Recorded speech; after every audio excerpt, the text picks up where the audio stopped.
नमस्कार दोस्तों, आपका स्वागत है हमारे YouTube channel teaching exam overload में। आज का सेशन सीटेट पेपर 2 तथा बिहार शिक्षक बहाली के अंतर्गत एनसीईआरटी हिस्ट्री की नेक्स्ट क्लास है। आज हम एनसीईआरटी क्लास 6 के चैप्टर नंबर 7 को पढ़ेंगे, जिसका नाम है अशोक, एक अनोखा सम्राट जिसने युद्ध को त्याग दिया। तो इसमें प्रथम बिंदु बनता है कि अशोक जिस साम्राज्य पर शासन करते थे उसकी स्थापना उनके दादा चंद्रगुप्त मौर्य ने लगभग 2300 साल पहले की थी। तो अशोक जिस साम्राज्य पर शासन करते थे उसकी स्थापना अशोक के दादाजी जो कि चंद्रगुप्त मौर्य थे अर्थात मौर्य वंश के संस्थापक थे, लगभग 2300 साल पहले की थी मौर्य वंश की स्थापना। चाणक्य या कौटिल्य नाम के एक व्यक्ति ने चंद्रगुप्त मौर्य की सहायता की थी। चाणक्य या कौटिल्य नाम के एक व्यक्ति थे, बुद्धिमान व्यक्ति, जिसने चंद्रगुप्त मौर्य की मौर्य वंश में स्थापना करने में सहायता की थी तथा इनके विचारों को हमें अर्थशास्त्र नाम की एक किताब में मिलते हैं। तो चाणक्य ने जो अपनी किताब लिखी थी उसका नाम था अर्थशास्त्र, जो राजनीति विज्ञान से संबंधित थी। जिसमें प्रमुख बिंदु एक यह है कि मौर्य वंश के संस्थापक चंद्रगुप्त मौर्य थे तथा इनके पोते का नाम अशोक था तथा मौर्य वंश की स्थापना 2300 साल पहले हुई थी और मौर्य वंश की स्थापना करने में कौटिल्य नाम के एक बुद्धिमान व्यक्ति ने सहायता की थी तथा कौटिल्य की किताब का नाम अर्थशास्त्र है। अगला बिंदु है कि इनमें साम्राज्य की राजधानी पाटलिपुत्र, उज्जैन और तक्षशिला जैसे प्रमुख नगर थे। तो इनमें साम्राज्य की राजधानी थी पाटलिपुत्र तथा उज्जैन और तक्षशिला जैसे प्रमुख नगर थे। तक्षशिला उत्तर पश्चिम में और मध्य एशिया के लिए आने जाने का मार्ग था। तो तक्षशिला उत्तर पश्चिम और मध्य एशिया के लिए आने जाने का मार्ग था। दूसरी तरफ उज्जैन उत्तरी भारत से दक्षिण भारत जाने वाले रास्ते में पड़ता था। तो उज्जैन जो है उत्तर भारत से दक्षिण भारत में जाने के वाले रास्ते के बीच में पड़ता था। शायद नगरों में व्यापारी, सरकारी अधिकारी और शिल्पकार रहा करते थे। अगला बिंदु है इसमें कि अर्थशास्त्र में यह लिखा है कि जो उत्तर पश्चिम कंबल के लिए और दक्षिण भारत सोने और कीमती पत्थरों के लिए प्रसिद्ध था। तो जो कौटिल्य ने अपनी किताब लिखी थी अर्थशास्त्र, उसमें यह बताया गया है कि उत्तर पश्चिम क्षेत्र कंबल के लिए और दक्षिण भारत सोने और कीमती पत्थरों के लिए प्रसिद्ध था। तथा नजराना किसे कहते हैं, अगला बिंदु बनता है कि नजराना किसे कहते हैं। जहाँ कर नियमित ढंग से इकट्ठे किए जाते थे वहीं नजराना अनियमित रूप से जब भी संभव हो इकट्ठा किया जाता था। कर जो होता था वह नियमित ढंग से इकट्ठा किए जाता वाला धन था तथा नजराना जो होता था अनियमित ढंग से इकट्ठा किए जाने वाला धन होता था।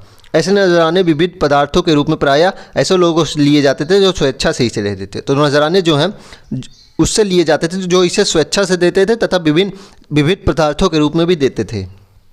अगला बिंदु है राजधानी में सम्राट। मेगास्थनीज चंद्रगुप्त के दरबार में पश्चिम एशिया के यूनानी राजा सेल्यूकस निकेटर का राजदूत था। तो मेगास्थनीज चंद्रगुप्त के दरबार में रहता था जो सेल्यूकस निकेटर का राजदूत था। मेगास्थनीज ने जो कुछ कहा उसका विवरण देखते हैं। यहाँ हमें उसका विवरण का एक अंश दे रहे हैं। सम्राट का जनता के सामने आने के अवसर पर शोभा यात्रा के रूप में जश्न मनाया जाता था। जो जब सम्राट जनता के सामने आता था तो उसको शोभा यात्रा के रूप में एक जश्न के रूप में मनाया जाता था। उन्हें एक सोने की पालकी में ले जाया जाता था। जो सम्राट हैं चंद्रगुप्त मौर्य, उन्हें एक सोने की पालकी में ले जाया जाता था। उनके अंगरक्षक सोना और चांदी से अलंकृत हाथियों पर सवार रहते थे। चंद्रगुप्त मौर्य के जो अंगरक्षक थे वे सोने और चांदी से अलंकृत हाथियों पर सवार रहते थे। कुछ अंगरक्षक पेड़ों को लेकर चलते थे। जो कुछ अंगरक्षक होते थे और भी वो पेड़ों को लेकर चलते थे। इन पेड़ों पर प्रशिक्षित तोते का एक झुंड रहता था तथा इन पेड़ों पे प्रशिक्षित तोतों का एक झुंड रहता था जो सम्राट के सिर के चारों तरफ चक्कर लगाता था। राजा सामान्यतः हथियारबंद महिलाओं से घिरे होते थे। तो राजा जो होते थे वो सामान्यतः हथियारबंद महिलाओं से घिरे होते थे। वे हमेशा इस बात से डरे रहते कि कहीं कोई उनकी हत्या न करने की कोशिश करे। तो राजा जो होते थे वो हमेशा हथियारबंद महिलाओं से घिरे होते थे तथा उन्हें हमेशा यह डर सताता रहता था कि कोई उनकी हत्या न कर दे। उनके खाना पीने के पहले खास नौकर उसे खाने चखते थे। उनके खाना खाने से पहले उस खाना को नौकर से द्वारा चखाया जाता था कि कोई इसमें जहर आदि तो नहीं है। तथा वे लगातार 2 कमरे में नहीं सोते थे। वे लगातार 2 रात एक ही कमरे में नहीं सोते थे। तो मौर्य वंश के राजा लगातार दो रात एक ही कमरे में नहीं सोते थे। और पाटलिपुत्र के बारे में कुछ देखते हैं। पाटलिपुत्र एक विशाल और खूबसूरत नगर है। तो मेगास्थनीज ने बताया कि पाटलिपुत्र एक विशाल और खूबसूरत नगर है। यह एक विशाल प्राचीर से घिरा है जिसमें 570 बुर्ज और 64 द्वार हैं। यह इंपॉर्टेंट बिंदु अगर पूछा जाएगा कि पाटलिपुत्र में कितने बुर्ज और द्वार हैं तो 570 बुर्ज और 64 द्वार हैं। 2 और 3 मंजिल वाले घर लकड़ी और कच्ची ईंटों से बने हैं। तो 2 और 3 मंजिल वाले घर लकड़ी और कच्ची ईंटों से बने हैं। राजा का महल भी काठ से बना है। तो राजा का महल भी काठ से बना है जिसे पत्थर की नक्काशी से अलंकृत किया गया है। यह चारों तरफ से उद्यानों और चिड़ियों के लिए बने बसेरा से घिरा है। इसमें अगला बिंदु बनता है कि उत्कृष्ट पॉलिश वाले पत्थर की इस मूर्ति को देखिए। यह बिहार के रामपुरवा में मिले एक मौर्यकालीन स्तंभ का हिस्सा है।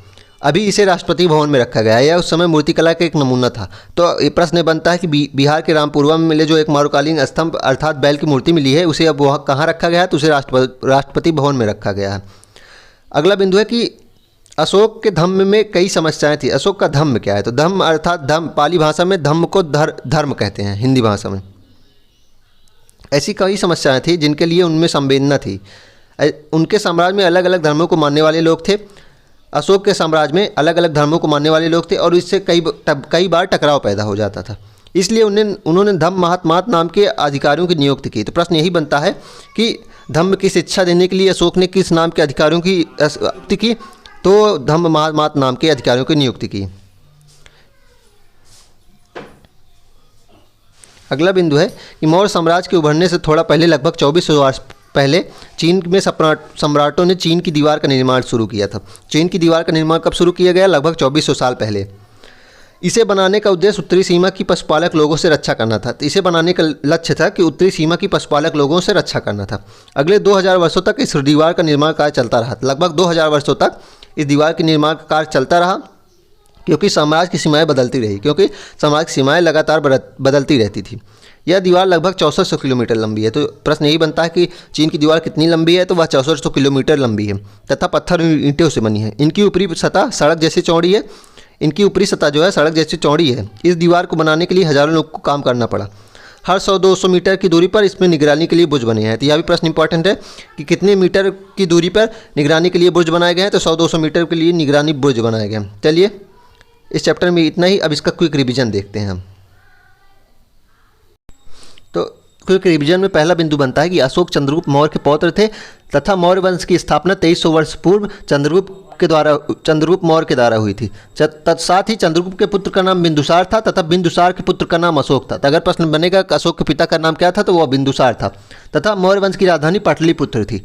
अगला बिंदु बनता है कर व नजराना क्या है? कर नियमित ढंग से लिया जाता था तथा नजराना अनियमित रूप से जब संभव हो विभिन्न चीज़ों के रूप में प्रायः ऐसे लोगों से लिया जाता था जो स्वेच्छा से दें। तो कर नियमित ढंग से लिया जाता था तथा नजराना अनियमित रूप से लिया जाता था तथा उन्हीं लोगों से लिया जाता था जो स्वेच्छा से दे दें। अगला बिंदु एक साम्राज्य का प्रशासन मेगास्थनीज के अनुसार। मेगास्थनीज जो यूनानी राजा सेल्यूकस निकेटर का राजदूत था, उन्होंने कहा कि सम्राट को सोने की पालकी में जनता के सामने ले जाया जाता था। तो सम्राट को सोने की पालकी में जनता के सामने ले जाया जाता था। अंगरक्षक अलंकृत हाथी पर सवार रहते थे। अंगरक्षक जो होते थे अलंकृत हाथी पर सवार रहते थे। कुछ अंगरक्षक पेड़ों को लेकर चलते थे। साथ ही प्रशिक्षित तोते का झुंड सम्राट के सिर के चारों ओर चक्कर लगाता था। तो कुछ अंगरक्षक पेड़ को लेकर चलते थे। साथ ही प्रशिक्षित तोतों का झुंड सम्राट के सिरों पर चक्कर लगाता था। तत्साथ ही राजा को हमेशा डर रहता था कि कोई उसकी हत्या न कर दे, इसलिए वह हथियारबंद महिलाओं से घिरा रहते थे तथा खाने को पहले नौकर चखते थे, तब राजा खाते थे।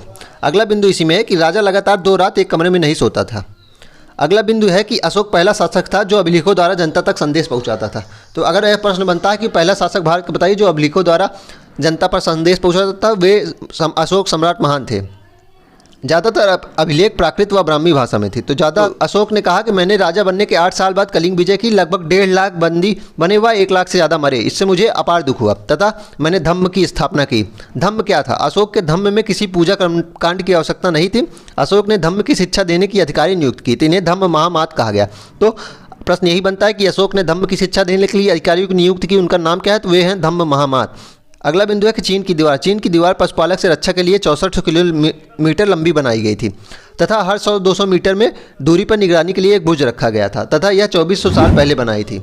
चलिए, आज का सेशन यहीं तक। कल हम नेक्स्ट क्लास में नेक्स्ट चैप्टर पढ़ेंगे। तब तक हमारे चैनल को लाइक करें, सब्सक्राइब करें। धन्यवाद।